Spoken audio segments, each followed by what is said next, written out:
Hello, good evening. Welcome to the program. This is Pulse of the Week on Friday, November 7th, 2025. My name is Kofi Asante Mensah. Welcome to the program. Wherever you are watching us from, we're happy you are here. This is NSG News, news with integrity. And this is Ghana's biggest platform online for news, and this is News with Integrity. Search for this platform on YouTube and our many social media platforms, and you'll be glad you did. Our website is www.nsgnews.com. When you stay with me this week, I have a lot to share with you. Please stay. I'll be right back.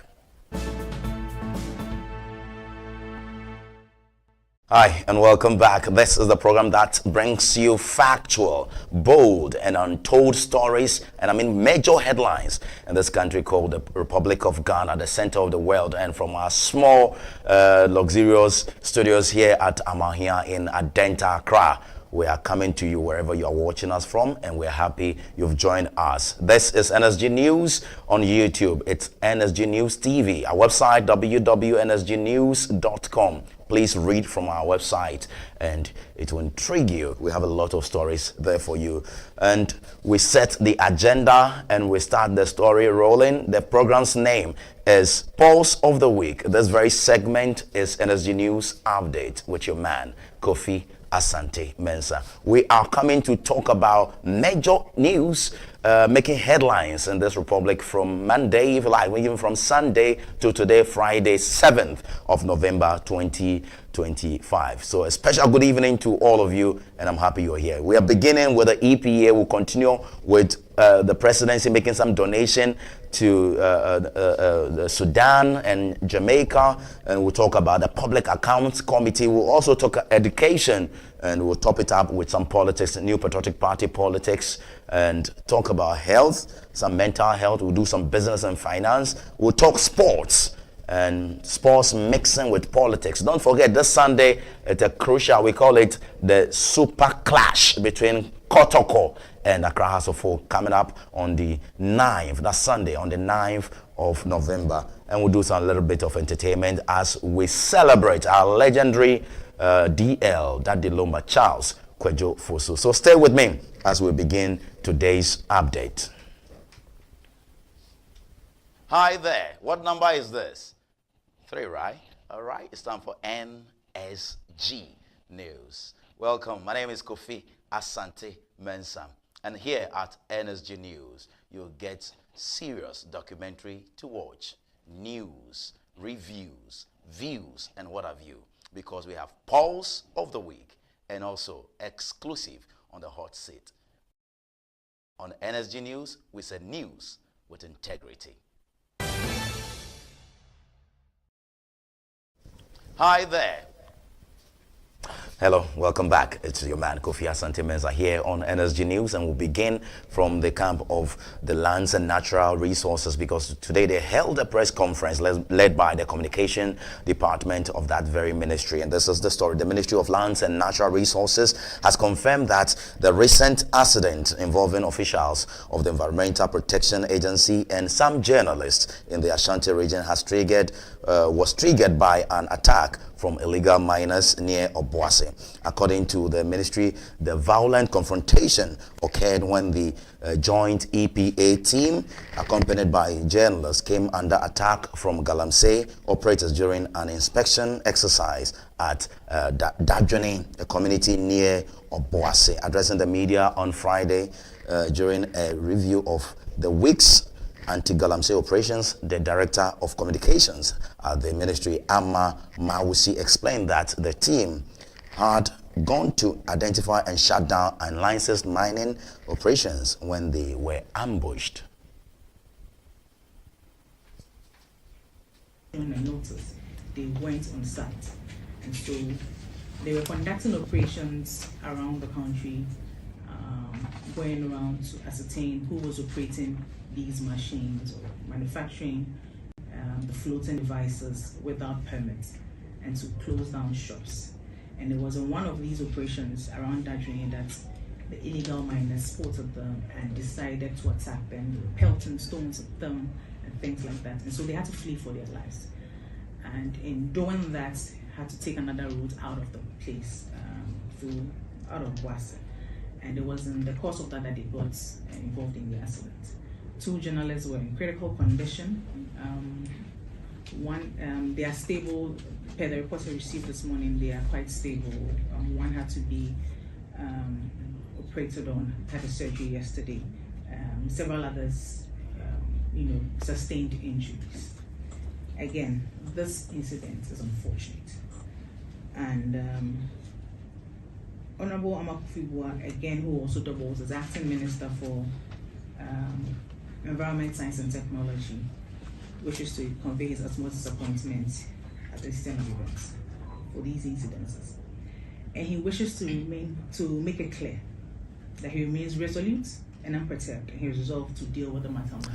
All right, so that's the communications department leader, or the director of communications at the Ministry of Lands and Natural Resources, Mausi, making the claims over there. I know from the Ghana Journalists Association, all the way in the Asante region, we understand about 4 journalists have been asked to go home. They've been relieved and they've been signed out. They are doing very well now. We have one in critical condition at Konfanoche, and we are praying that he will get better soon. From the illegal mining, let's move on to the presidency, because President John Dramani Mahama has, on behalf of the government and the people of the Republic of Ghana, donated modest but heartfelt relief items worth 10 million Ghana cedis to 3 countries, and they are Jamaica, Cuba, and Sudan, that have been hit by humanitarian crisis. The gesture responds to the destruction caused by Hurricane Melissa, a Category 5 hurricane or cyclone that swept through the Caribbean, affecting over 1.5 million people in Jamaica, Cuba, and other islands. This is the president leading the team. Of solidarity and compassion. And so in addition to what he referred to with Guinea and Congo, we also extended assistance to Japan by shipping cocoa products to Japan when they had the tsunami at that time. And so there's another gesture. 3 countries are going to benefit: Jamaica, which is the hardest hit, and then Cuba, but also our colleagues in Sudan. Sudan is virtually becoming the forgotten war. Because of Ukraine and Gaza, it looks like the world's attention has shifted there. And so some of the atrocities, the genocide, and the humanitarian suffering that is taking place in Sudan is not something that belongs to the 21st century. And so we all witnessed recently Al-Fashir, when the RSF went in there. A lot of people were killed, a lot of people were displaced, and those people are in camps that are being run by the Red Cross.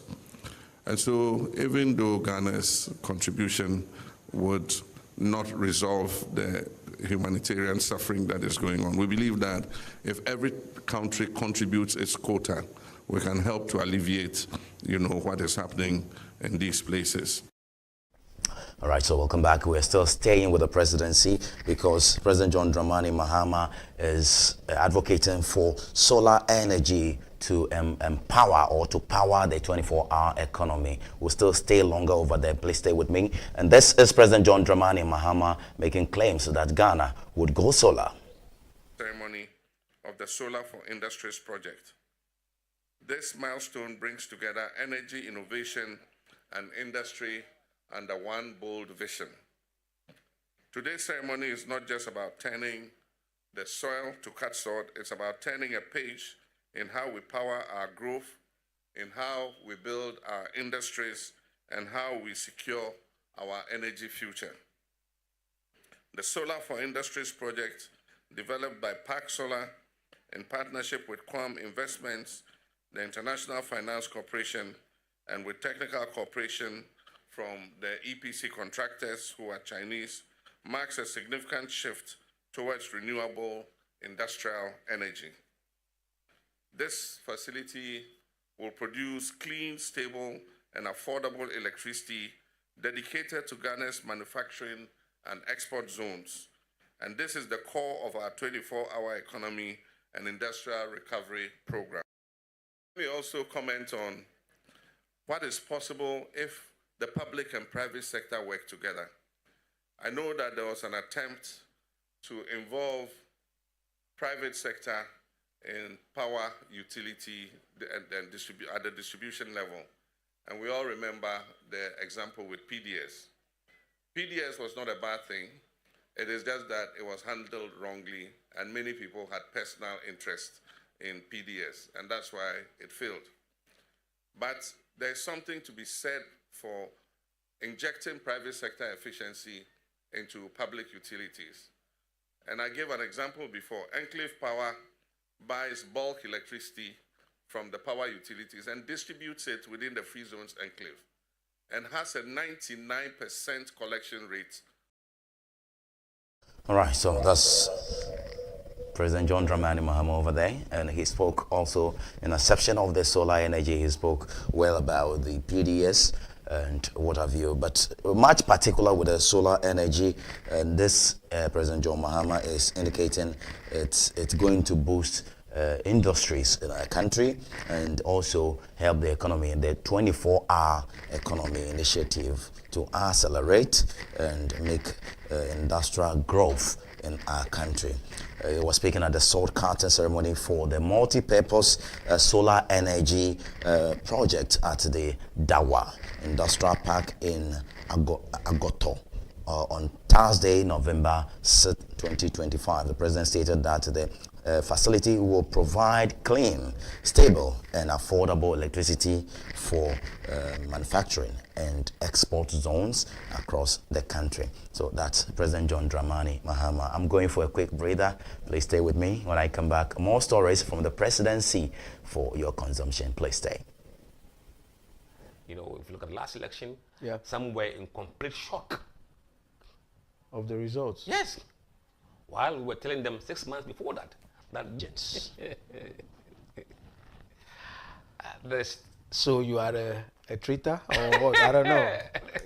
The last person who will be a traitor in this country will be me. I'm very patriotic. It is alleged that NDC is sponsoring you to do their dirty work. Let me put it that way. That's my word, dirty work, to discredit the advances of the MPP. You've been drawn into partisan politics. How do you come out of this one? One, I have not been contracted, required to do anything for NDC against any entity in this country. Absolutely not. I don't belong to the NDC.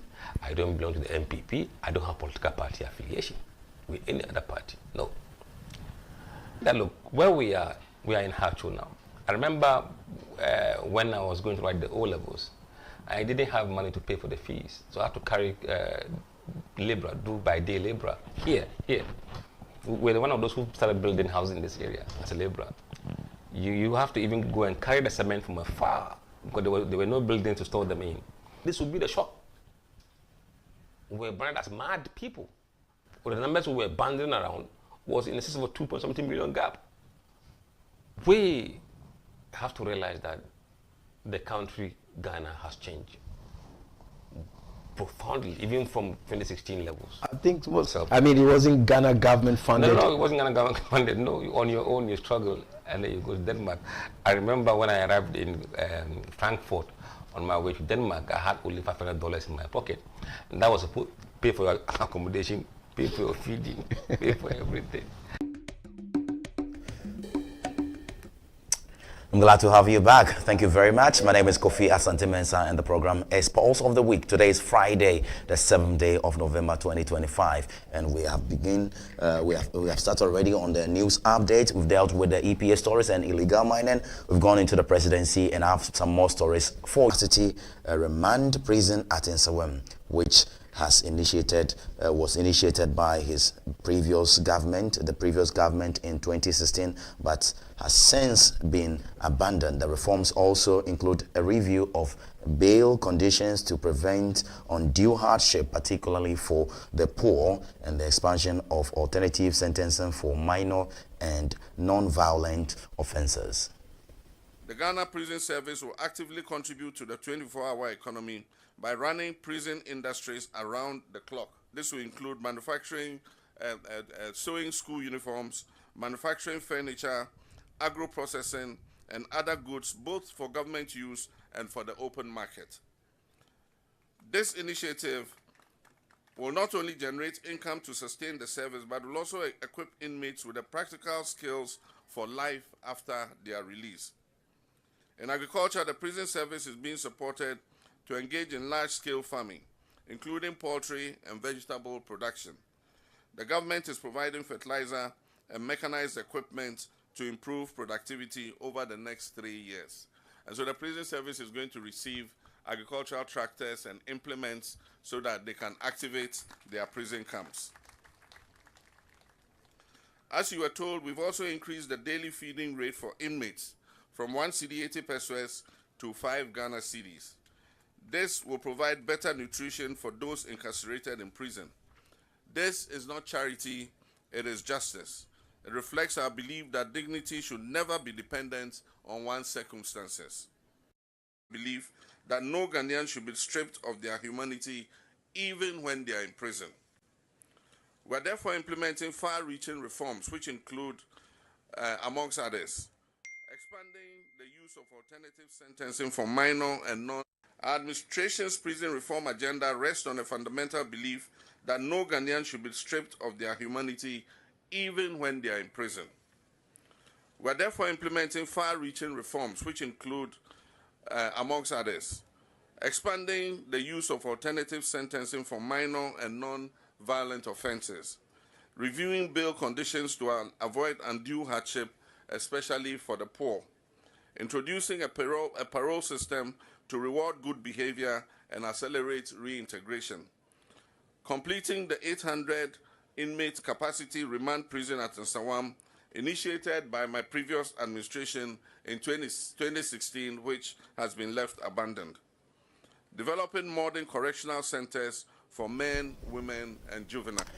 Those are very bold reforms by John Dramani Mahama's government, and I'm happy he's continuing with what the Istual government left over, then Nana Addo Dankwa Akufo-Addo government left for this republic. We continue to the Public Accounts Committee because that sitting is ongoing, and we'll do some more stories here for you on Pulse of the Week on Friday, 7th November 2025 with your man, Kofi Asante Mensah. The Public Accounts Committee Park of Parliament has referred the management of the University of Education, Winneba, UEW, to the Attorney General for prosecution over the payment of some 28 million Ghana cedis as honorarium without evidence of work done. The directive follows revelations during the committee's review of the 2024 financial statement of public universities, which showed that UEW management disbursed the amount from its budget allocation without proper justification. Management and the council set up this disciplinary board to investigate it, and subsequently disciplinary measures were meted out to them. Council also directed that those who were involved should refund the money. Management did that, reminded us several times they were not responding to it. So the matter was referred to Yoko to support us to recover those amounts. Possible. I'm trying to reconcile really what the motive of your investigation was. Was it just to punish those who were involved or to retrieve the amounts involved for the university? Honorable Chair, both. To punish them and also retrieve the money. But Prof, you haven't retrieved anything. Yes. Why? It is like you write to or you approach a debtor to pay you what owns you, and the person refusing to. And that's the reason why we need to bring in Yoko to support us to retrieve the money. The committee was not able to identify any specific activity or service provided for which you only see a memo, and that was it. That was the committee's finding. They just wrote a memo to make payments over a period of time to the tune of 28 million without any activities backing the payment of the 28 million Ghana cedis? Yes, Honorable Chair. Then the auditors are right, and Chairman, this will be your call for this one. I think Attorney General will be very, very happy to help you sort through this. So we'll recommend that we add it to the. At Wednesday's sitting of the Public Accounts Committee, members questioned officials of the University of Ghana over the Auditor General's directive to refund salaries paid to senior staff who took steady leave but did not return to post after more than 5 years. Vice-Chancellor Professor Nana Abba Apia Amfo told the committee that the university had initiated steps to retrieve the outstanding amounts. We have made a number of recoveries in this regard. Some have fully paid. Some are also on payment plans, and there are a few which we have not made progress in terms of being able to contact them, that we have also sought the support of IOCO. Meanwhile, the CK Tedem University of Technology and Applied Science has been directed to pay 17,716 Ghana cedis in value-added tax, which it failed to deduct before making payment on a 98,600 Ghana cedis contract, despite the tax clause being clearly stated in the agreement. I have admitted that the letter we wrote to the contractor included VAT. However, the payment we paid to the contractor was VAT exclusive. So somebody has to pay the VAT. Because it was works, it wasn't. They were not supposed to charge the VAT, but somehow. Who said they were not supposed to charge a VAT? That's illegal. The Vice-Chancellor of the University of Education, Winneba, which was cited for making unauthorized payment to the tune of 28 million in allowance and honorarium to former senior management, said several efforts to recover the money have so far proved unsuccessful. We thought that, they would refund those monies. But then, having pursued them and they are not responding, we thought you could have that kind of capacity to help us to do that. Respectfully, what constituted the honorarium payment? What activities warranted the 28 million inappropriately paid honorarium? The committee was not able to identify any specific activity or service provided for which you only see a memo, and that was it. The ranking member of the committee, Samuel Atamels, referred the university to the Attorney General and Minister of Justice for prosecution and recovery of the funds. So we'll recommend that we add it to the list of those who will be prosecuted by the Attorney General. You paid 28 million. All right, so welcome back. Let's do some more stories here for you on NSG News. Still with the Public Accounts Committee, Attorney General and Minister for Justice, Dr. Dominic Ayeni, has confirmed that he personally funded the purchase of 6 printers, I must say, for Economic and Organized Crime Office, IOCO. His clarification follows concerns raised by members of the Public Accounts Committee who question whether IOCO may have received grants or donations from unapproved sources. The Public Accounts Committee on Friday resumed its public hearings to examine the latest Auditor General's report. Officials from the Ministry of Justice and Attorney General's departments and its agencies appeared before the committee to address audit findings. MP for Kwando, Sebastian De, questioned whether IOCO had obtained financial support from private individuals or organizations. This perhaps could be answered by the Attorney General himself. Whether you think that ethically it is appropriate for IOCO to get things like grants in kind, apart from the income or grants that are approved for the entity at its source of income. The Attorney General assured the committee that IOCO does not receive external financial support from private individuals and organizations, adding that his personal donation of 6 printers to the agency was done transparently and without any conflict of interest. IOCO does not receive such donations from private persons because of issues of conflict of interest. Okay? So, for instance, when I assumed office in February, one of the things that they came to brief me on was the fact that they did not have printers. We looked everywhere. We couldn't find money to buy the printers. So I bought printers out of my own funds for them. You know, so yes, there were 6 heavy-duty printers that I bought for them out of my own money, my main funds. So there is no conflict, you know, in this, because I want the entity to work efficiently, and that is why I had to make that donation. Also appearing before the committee was the Ministry of Lands and Natural Resources and agencies. Deputy Minister Yusuf Sulemana disclosed that government is working to clear 70 months of unpaid allowances owed to former beneficiaries of the Youth in Afforestation Program. The afforestation program commenced in 2018, and it was phased out March 2025. At the time of phasing out the program, we were in arrears of almost 17 months' salaries or allowances, and the amount due was about 45 million. This has been duly audited by government, and we've received assurance that it will be paid in due time. So the assurance to the young people, young Ghanaians who are involved in youth afforestation is that the arrears have been audited and that they will be duly paid at the end of the year. Is that the assurance we are getting? Ministry of Finance has audited the books that they have brought to us, and the information available is that we owe these young men and women 17 months. That is on record, and we are finding a way of paying them. Let's do our final story relating to the Public Accounts Committee, and this time we go to the Deputy Chairperson for this his remarks relating to the petition Mr. A+, Honorable A+, has sent to the Speaker of Parliament.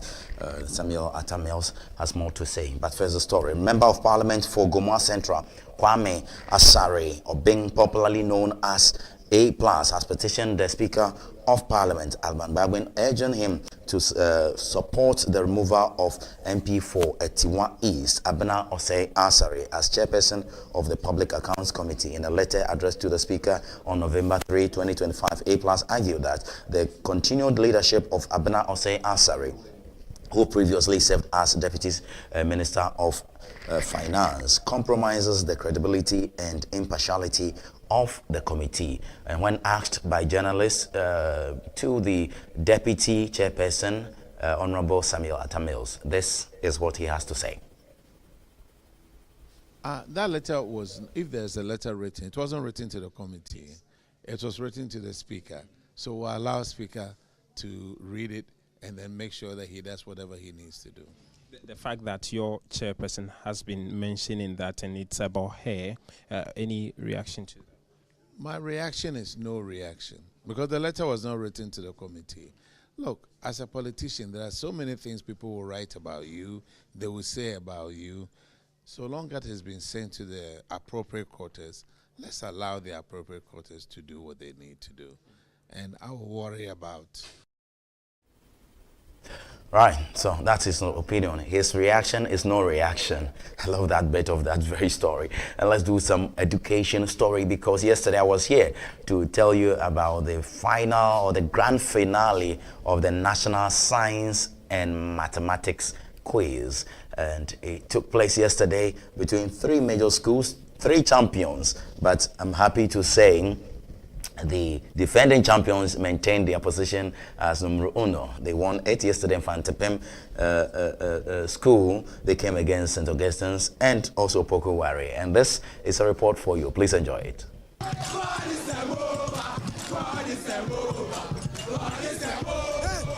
As red and white flags waved proudly and chants of God is Emoba echoed through the auditorium, the champions lifted the trophy high, smiles wide, hearts full.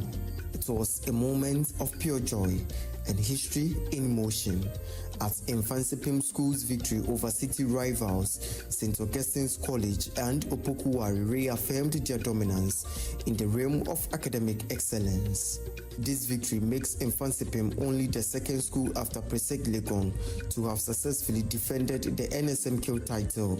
You know, like I always say this is Mfansipim. When it comes to the central region, you cannot have a contest here and then tell me that some school like OWAS, what's OWAS? I don't know. Some school like Opokuwari will come, like, bro, this fucking not true. But you didn't compete with Presec, so why Presec? Now you see, they talk too much. Presec, they like talking. Presec will be coming again. We'll be back to back for 10 years. Back to back, 10 years. Presec is not coming. Forget. Back to back to back to back.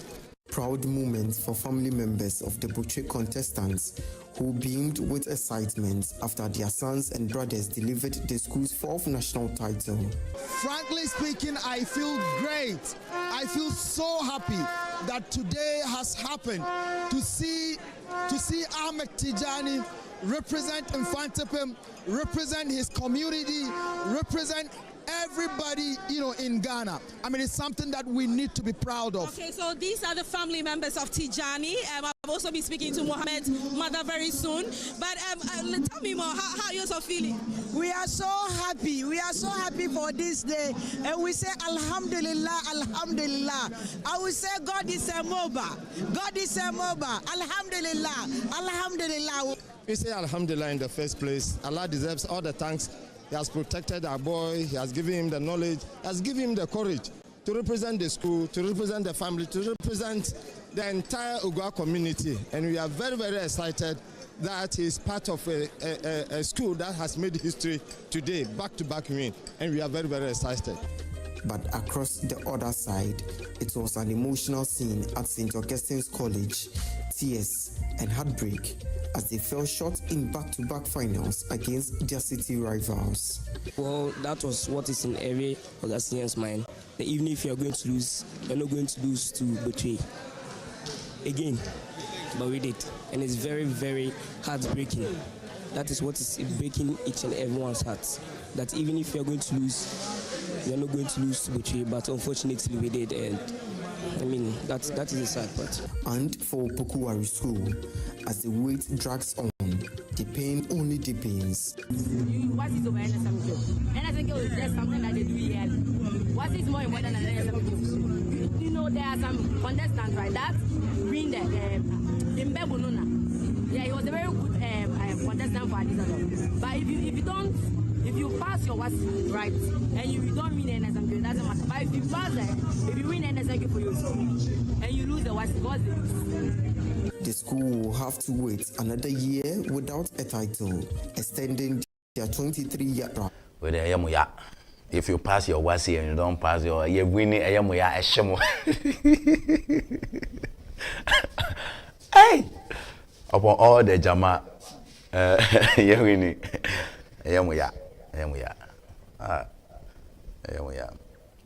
Right, welcome back. Let's do some more stories here on NSG News Update with your man, Kofi, Asante, Mensah. We're getting into politics now, and I want to begin from the office of the New Patriotic Party all the way in Ewutu Senya. Is it Ewutu Senya? Yes, Ewutu Senya East. And they are making some demands from the NDC MP over there. So first, let's pick the story. The story says the former member of parliament for Ewutu Senya East, Mavis Howard Kumsin, has reacted to reactions that her successor, Phyllis Nakoyo, denied any knowledge of the violence that marred her 2024 election, an incident that left one person dead. The revelation was made known by the Minister of Interior, Mohammed Muntaka Mubarak, during a briefing on the findings from investigations into the killings and violence that occurred during the 2020 and 2024 general elections on November 4, 2025. And they are making strong claims for public apology. This is the press conference. With great pride and relief, the official confirmation by the Minister for the Interior, Honorable Mubarak Muntaka Mohammed, that no evidence has been found against Honorable Mevisa Kumsin in connection with investigations into the alleged election-related disturbances during the 2024 general elections.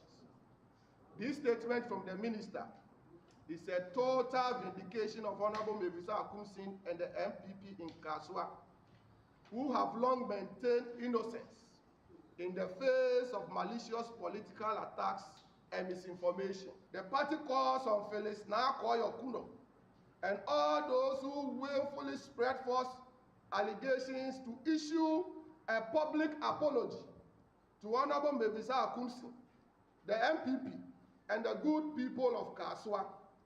These falsehoods have caused needless tensions and damaged the reputation of hard-working members of parliament and the general public. A whole new beginning. Get used to it. I have stepped into my new beginning. Yesterday is gone. Yesterday of darkness is gone. A whole new beginning. Yeah, yeah, yeah, yeah. Get used to it. I've stepped into my new level. See me watching me fly on eagle's wing. A whole new beginning.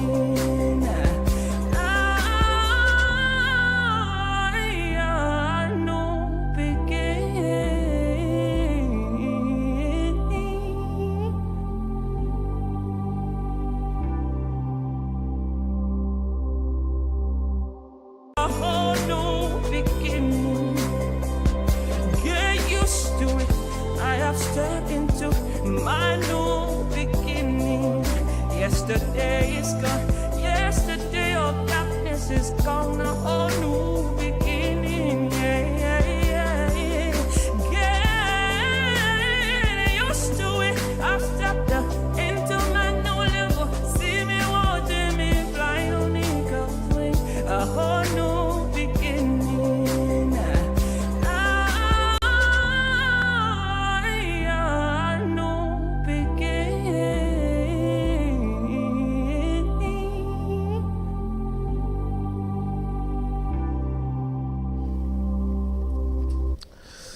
All right, so welcome back. This is Pulse of the Week, and we have a response from the MP for Ewutasenya East, the NDC MP. You heard from the New Patriotic Party's former Member of Parliament, Howard Kumsen over there, and has to do with the shooting incident that occasioned around 2020 and 2024 in the general elections. We have a response because the Member of Parliament, Nakoyo, in that constituency, Ewutasenya East, she has responded to that very press conference, and she is not giving in to that very call for a public apology.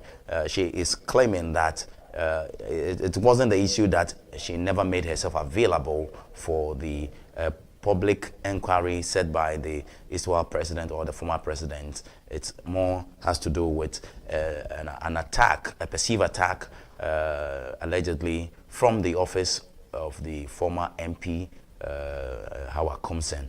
And she was monitoring polling station by polling station when she found out that there was a black car following her. Eventually, she found out that her life was in danger, and she tried to drive back home. And the big news is that before she got home, there were some few gunshots from some polling stations, and one of her supporters passed on, which the Interior Minister really confirmed. All right, so that's her part of narration. I'm unable to bring you that video. Maybe subsequently I'll bring that video to you. But that is her response from the Parliament today. She made it clear to us over the production. We have to go for a quick one, and this is a hot one from Ziba, a new beginning. You have to watch this video again. And when you go to the wall of Ziba, please, on all play digital platforms, enjoy Ziba's songs, because Ziba's songs are so inspirational and so touching. Please, let's play another one from Ziba. And when you take notice of her songs, you would be so much inspired. Please download and enjoy with the children at home. This is Ziba. A whole new beginning. Get used to it. I have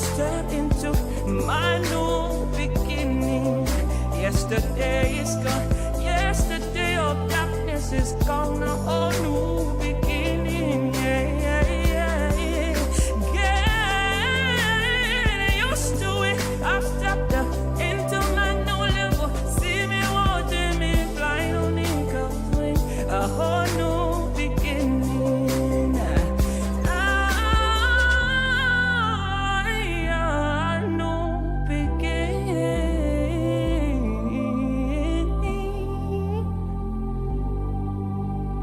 Beginning from Ziba, and it's really, really inspiring. And I have a story still in politics. Let's do some more stories, because the leader for the committee taking good attention and good notice of the elections in the New Patriotic Party. They have some story. They held a press conference yesterday, and we are here this today, Friday, 7th November 2025, to update you on what they've been doing. The chairperson for that very committee, election committee, Mr. Joseph Osewusu, has this to say relating to if you have been suspended going forward, what your fate or your status is if you have been suspended and they have given you room to come back. If they are going for election, okay, so if you know you have been suspended and the room has been created for you to return and you have come back, this is your fate. Please listen. It says the political landscape within the New Patriotic Party has shifted significantly ahead of its critical January 31st, 2026 presidential primaries, following a firm declaration from the party's presidential election committee, PEG. Mr. Joseph Osewusu, the former the Kwai MP and chairperson of the PEG, the presidential election committee, announced on Thursday, November 6, 2025, that all party members who forfeited their membership will have their voting rights revoked and cannot reclaim their previous positions unless they complete the necessary procedures for full reinstatement.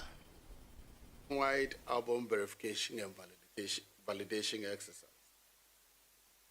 The nationwide voter album verification and validation exercise, encompassing all constituencies and external branches, has been successfully concluded.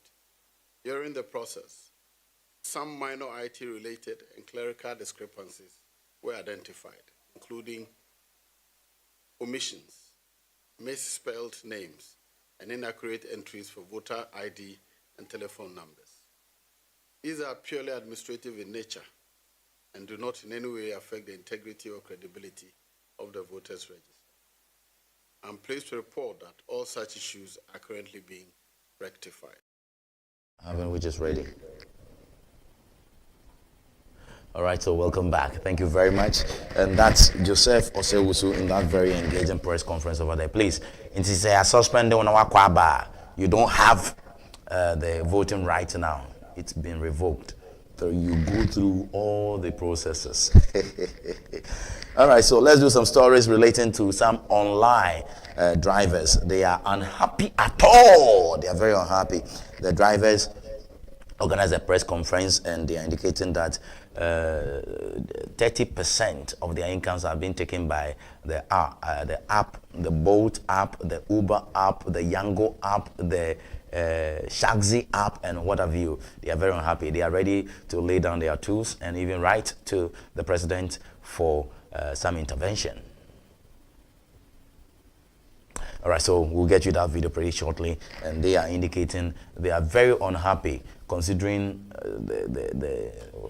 the level of roads we have here, how fuel is being increased from time to time, and sometimes you drive for miles and go and wait. You drive for say 10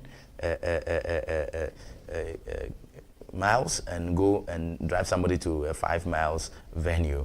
Okay, you waste a lot of fuel. You burn it, and when you get there, the person will even cancel the ride. And when you go through all this ordeal and you come up with something, this ride-hailing apps are saying they will take 30% of your income. They are really unhappy. And before the swearing in of His Excellency John Dramani Mahama on the 7th of January, they said to us in that press conference that on the 6th of January, they increased it from 25%. Actually, it started from 5 or 10% increase to 14 and etc. Got to 20 and to 25. And before John Mahama would sit on the throne as president of the republic for his second tenure, then they increased it on the 6th of January. I think that video is much ready now, and we can have it. All right, so it's not ready. Let's move on to some more stories over here on NSG News. News with integrity. My name is yours truly, Kofi Asante Mensah. Doing this with my able camera and production team here for you. We have some more stories. Please follow us on our very many social media platforms. This evening, Otunforce82 is warning, and he is warning quite strongly. And his warning goes to the regional police commander. He is indicating to him clearly that he should stop meddling in the affairs of land disputes in Asante region. Zone. Zone.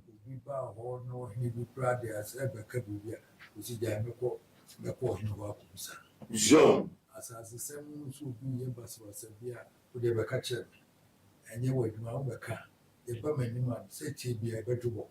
Zone. And he himself should be the fabric. Zone. Madame, I had to say his over catcher, would I make up a general way? The Okoya no way pack upon will withdraw him so into the zone. That should be another. The chronon near Massa Yachi, the Monfening Nama should be Rabasabasa, the Petuno Nina, the Marketing Nama. Zone.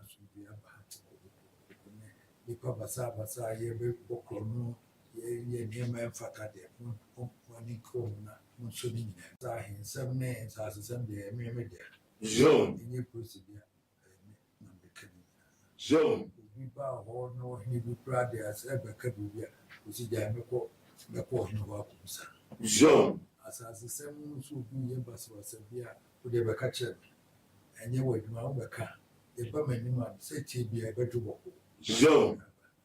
And he himself should be the fabric. Zone. Madame, I had to say his over catcher, would I make up a general way? The Okoya no way pack upon will withdraw him so into the zone. That should be another. The chronon near Massa Yachi, the Monfening Nama should be Rabasabasa, the Petuno Nina, the Marketing Nama. Zone. The Pabasabasa, Yebe Bocrono, Ye Nema Fatade, Monicona. All right, so welcome back. That's Otunfor over there, making wild claims over there, indicating to the regional minister not to meddle in the affairs, the land affairs of the Asante mine. Also, report to man, catch no. Otunfor na kasanwate zero. Let's do some Chamfan stories relating to illegal mining, because the EPA is banning all Chamfan machines in the country, and they are shutting down some 19 Chinese warehouses over illegal mining equipment. Watch this video. Question follows the EPA's recent nationwide directive banning the fabrication, importation, sale, and use of Chamfan machines due to their harmful effect on the environment. The authority says the manufacturing of these machines is being conducted without the necessary environmental permits or authorizations, contrary to the Environmental Protection Act 2025, Act 1124, and the Environmental Protection, Environmental Assessment Regulations 2025, LI 2504. In an interview, Professor Kluche says the clampdown is part of the EPA's broader strategy to tackle illegal mining and its devastating impact on Ghana's water bodies, forests, and farmlands. She emphasized that similar enforcement exercises will be carried out in other regions heavily affected by Galamsey to ensure full compliance with the new environmental regulations. She warned that any individual or warehouse found violating the directive will face prosecution. Some people have permits to operate the warehouse, but their permits condition they told us to permit them as EPA was that they are going to sell spare parts for caterpillars and big trucks. But when we see water pump, we see the mat that captures the gold, we see water hose, we see engines, radiators, and all these machines. This has nothing to do with caterpillars. So we know clearly that they are illegally operating or selling these machines and parts to illegal miners in the country. Largely, most of the shops we've been to, probably all of them, are owned by Chinese nationals. We've not seen a single Ghanaian-owned shop like this. So we are still on. Maybe we'll meet, maybe we'll not meet. But as it is illegal, we're closing down and taking them on. Deputy Chief Executive Officer of the EPA also highlighted challenges encountered during the enforcement exercise. The man is inside and when they saw that we started operations from the first shop, they all closed themselves into the shops. We have spent the past 10 minutes trying to break through this door. And just when the door was broken and we entered, the Chinese man was standing right at the entrance. Operation follows the EPA's recent nationwide directive banning the fabrication, importation, sale, and use of chamfer machines due to their harmful effect on the environment. The authority says the manufacturing of these machines is being conducted without the necessary environmental permits or authorizations, contrary to the Environmental Protection Act 2025, Act 1124, and the Environmental Protection, Environmental Assessment Regulations 2025, LI 2504. In an interview, Professor Kluche says the clampdown is part of the EPA's broader strategy to tackle illegal mining and its devastating impact on Ghana's water bodies, forests, and farmlands. She emphasized that similar enforcement exercises will be carried out in other regions heavily affected by Galamsey to ensure full compliance with the new environmental regulations. She warned that any individual or warehouse found violating the directive will face prosecution. Some people have permits to operate the warehouse, but their permit condition they told us to permit them as EPA was that they are going to sell spare parts for caterpillars and big trucks. But when we see water pump, we see the mat that captures the gold, we see water hose, we see engines, radiators, and all these machines. This has nothing to do with caterpillars. So we know clearly that they are... You see, I want to salute the EPA. Yes, I want to salute you, and you get my commendation. The EPA is really doing very well. And President John Mahama, today it's Friday. I don't want to fire. We say you should declare state of emergency. You see how the people are disturbing even 9 months. Military for, they are slapping their back, they are beating them. EPA went on the ground. They are sacking them. Declare state of emergency, and you are saying, no, it's not time, it's not time. Just wait, when I'm advised, I'll do that.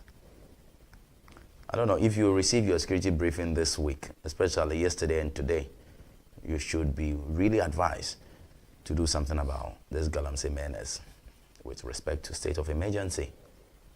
Please. For a military man to say, I had to run for my life. You remember Captain Mahama? Major Mahama. Remember? Very sad one. For military people to say, we had to run for our lives. Declare state of emergency. John Mahama, you said no. You are doing well, but there is more room for improvement. All right, so let's do some military story. Since we are talking military, the Ghana Military Academy Intake 7 has launched activities to mark its 60th anniversary with a call on young officers to hold discipline, integrity, and patriotism in the line of duty. Speaking at the launch held at the Academy, acting president of Intake 7 Regular Career Course, Brigadier General Joe Martin said the historic inclusion of the first 8 female cadet intake 7 has a groundbreaking move that advanced gender representation within Ghana's armed forces. The transformation that has taken place since 3 years. The expansion that is takes a lot. If you are the same government that we were privileged to take, this positive development should encourage you, the commanders, to get your leader and your team of officers and schools and trainers to deliver quality training, discipline, and professionalism to the outsiders, privileged to enter this esteemed first-class military institution. It is our wish and prayer that the Mensah will continue to bless and grant us good health in the years ahead for all of us, and hopefully be able to celebrate our 70th milestone. All right, so what goes around comes around, I must say, and that's our show for today. And I'm so happy you're there for us. It's Friday. Go out there, make yourself happy, make your soul happy. Get time for the family and sing some jama. Siwa yabo, siwa yabo. Yeah, if you continue, yabo. My name is Kofi. Asante Mensah, been produced by the able Francis Entry. We call him Kofi Berry for the PCR and MCR. Thank you so much, my camera team, and our producer, Justice Kuluche. Thank you also, our operations manager over here, and Liquid, executive producer. Thank you very much.